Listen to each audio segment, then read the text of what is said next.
Hey, brassfacts here. Boxes. We love them, apparently. So today I'm going to be, in one review, looking at all of the major box offerings on the market right now. Ground rules. This is more of a feature and value rundown in this square section of the market instead of a comprehensive be-all, end-all. The round count ranged anywhere from 500 to well over 1,500, only some of which were mounted to handguns, meaning not all of them were subjected to equal stress levels. I'll be focusing on pistol-centric designs that can also function as offsets and piggybacks, not dedicated box housings. So something like a Holosun 512 or AEMS is off the list, even though they are indeed rectangular or box-like in shape.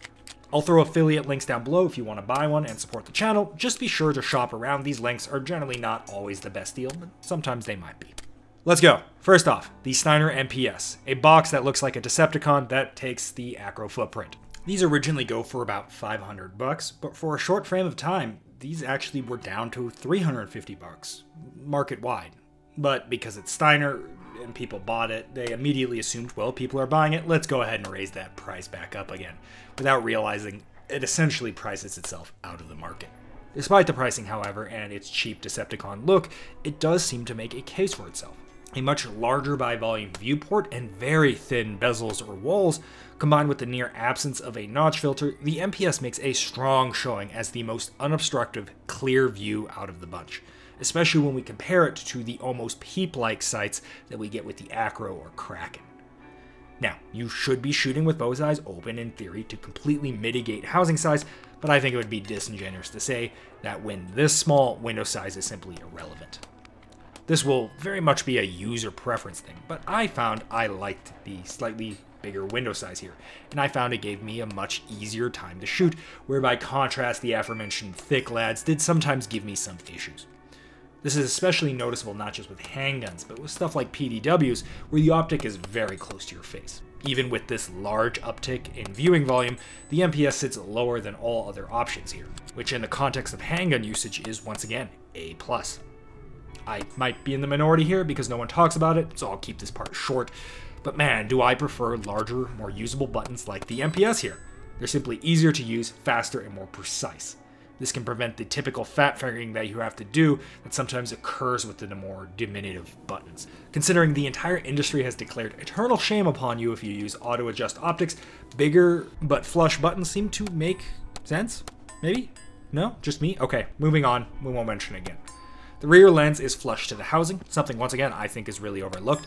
We buy closed emitter dots for Instagram and both water and dirt, and let's be real, lint protection.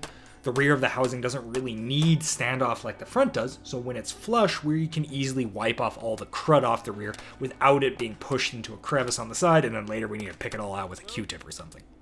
Form factor wise, I think the MPS is easily the winner of the bunch. Alright, so why does this thing get the opener that it does? Well, once you start using it, we get, frankly, Acro P1 battery levels, or at least almost, which was enough to kill that entire optic line. Mine lasted from December 5th to Feb 21st on a combination of the highest battery settings and one off the top, because you do need that brightness. So yeah, we're paying for that form factor that I mentioned with a tiny 1632 battery, and the clarity, which is a result of a lack of a notch filter, with battery life. The battery life is replaceable externally, so at least we're not entirely DOA here, but I think a 3-month cyclic period for your batteries is a bit on the obnoxious side of things. It's still right in the cusp of functionality, so it'll really depend on the person. Perplexingly though, while the glass has near zero distortion during the day, at nighttime, with night vision, the imp transforms into a MRO-like Euclidean beast, where suddenly you have a large amount of lensing, reflection, distortion, and even some magnification, and the dot is on a different focal plane. Fucking weird.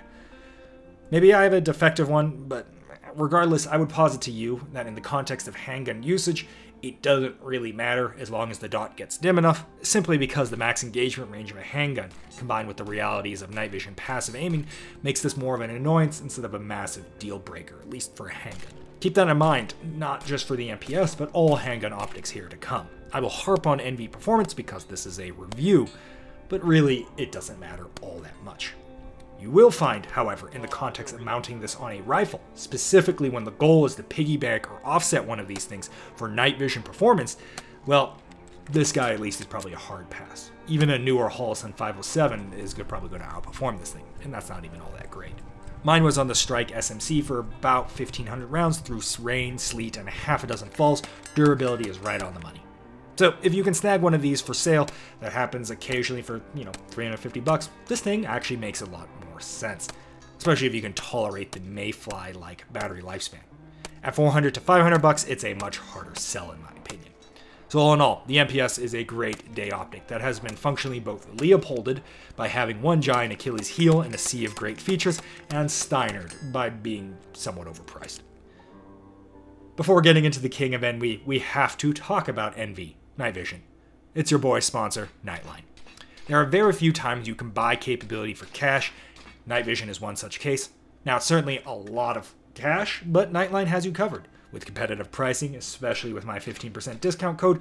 That also gives me kickbacks, so you're supporting both the channel and you're getting a Blackmagic tube.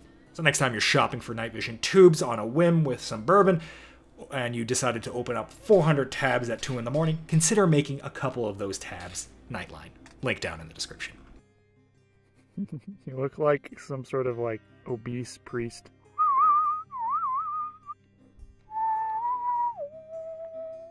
Okay, next up, the Acro P2. Coming in with the Acro pattern. Wow, great revelation, amazing. Representing the premium option on the market. Since my review, these things are becoming much more available, and the value proposition, as the price comes down, is beginning to make a lot more sense. That being said, most of what I said in that review still holds true, so if you want a detailed review, go watch the detailed review. Touching on buttons real quick, yeah, you thought I was going to skip buttons. These are very subdued and kind of impossible to use with gloves in the dark. I get wanting miniature low-risk buttons, but man, I'm going to say it, these buttons kind of suck. Okay, I promise, that's it. No more button talk. We're spending about $650, assuming this sells for the regular price, for the optic alone to plaster the word aimpoint on the side and the mythical properties that conveys.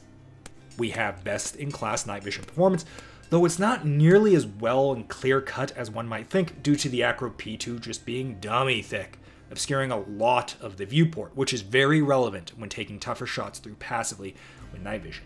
No, occluded shooting does not solve this problem. In fact, it generally causes more problems under night vision. Stop bringing it up and shoot at something beyond 10 yards.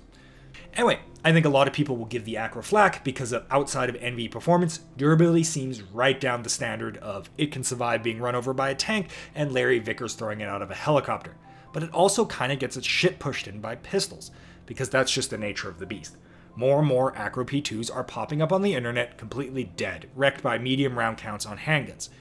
Turns out the eye-watering price tag doesn't actually save the P2 from the reality that all pistol dots suffer from, and that's that pistols were likely never meant to have electronics mounted to the slide, and we are defying God and nature by doing so. Does it work? Yes. Are you going to be flipping a coin if it survives past 5,000? Basically, yes, with all optics. There's a reason why I have more Armory than handguns. You're going to probably begin to play optical musical chairs with red dots and handguns. But I still think there's an argument to be had, especially as we go through this limited list, of having an optic that costs $200 to $300 more and has the experience and quality control of aimpoint. Not all of us are so lucky that we can buy an optic and then vet the optic through 3,000 plus rounds to make sure the lens doesn't just jettison off and go suborbital randomly in a drill. Most will buy an optic, zero it, shove it into a holster, where it will live for the next 6 months until you have to do qual or something. Now, for me and many others that likely watch this channel, we'd much rather just get similar capability, or in fact, more capability, for less money. But, obviously that comes very often with worse QC, but we can just verify that by just shooting the thing. So yeah, as it stands, if you got money to burn, you're getting the best of the best, with the best night vision performance out of the bunch. If you do count pennies, then this probably isn't for you, as the bar between budget and premium is closer than ever.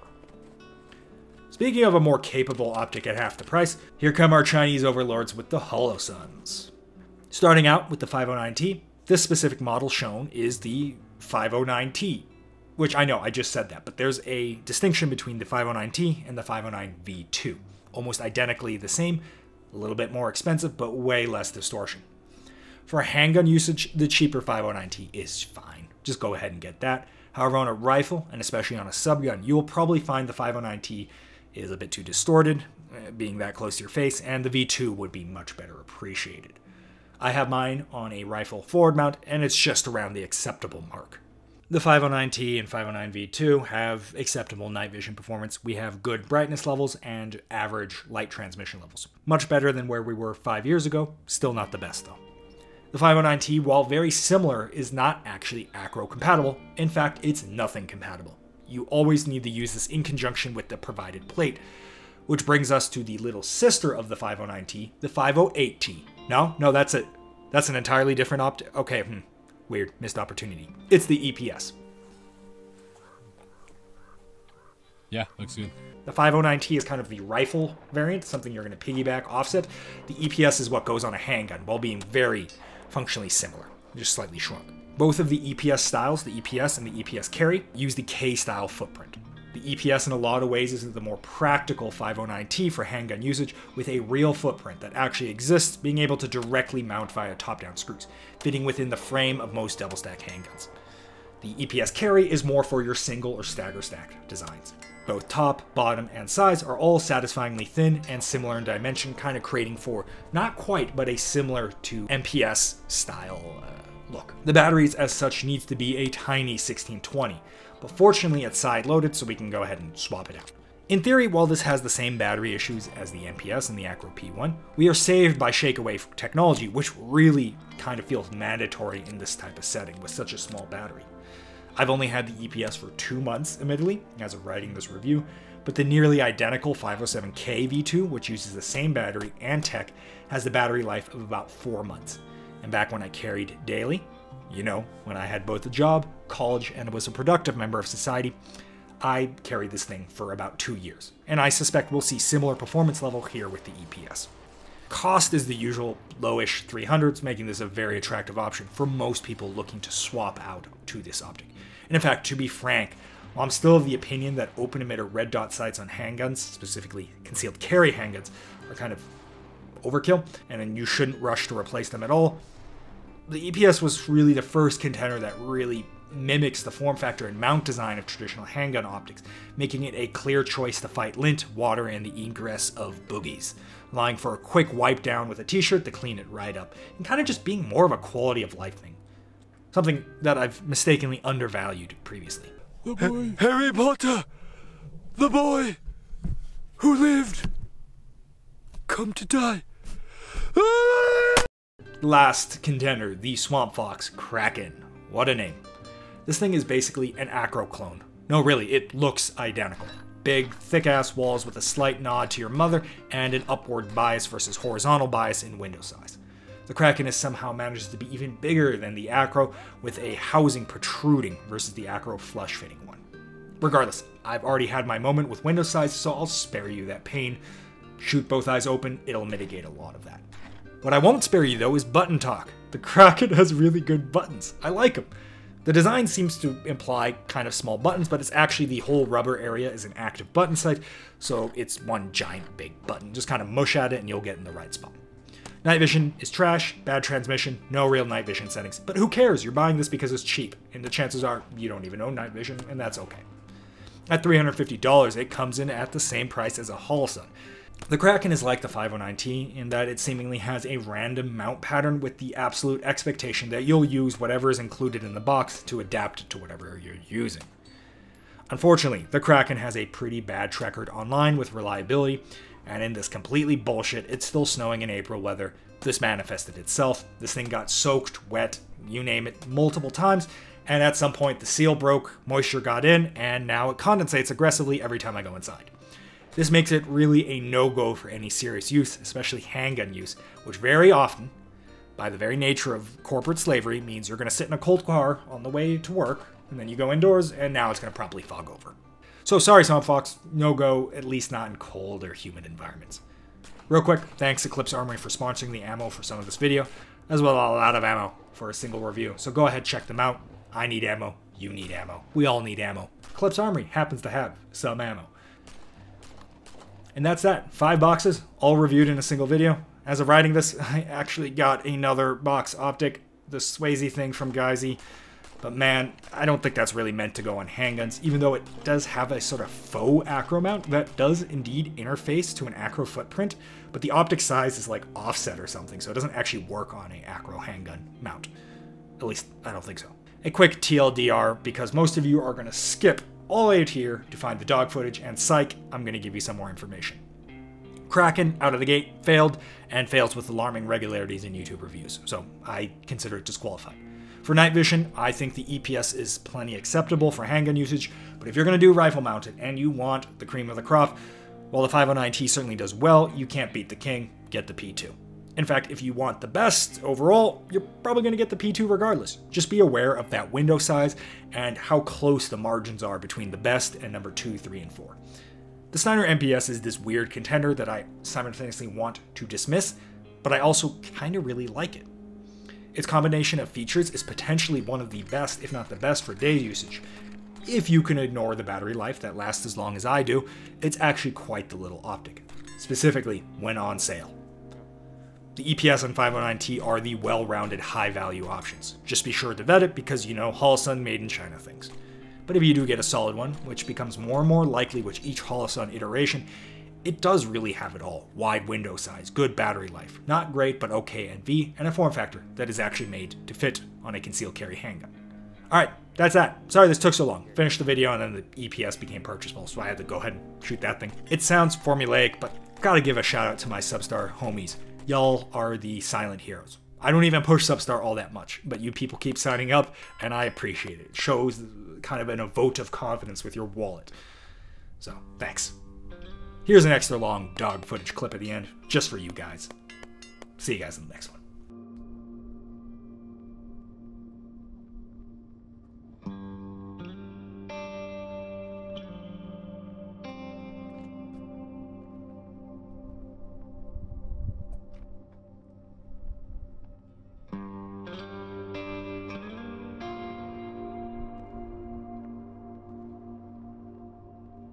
Pretty good, to be honest.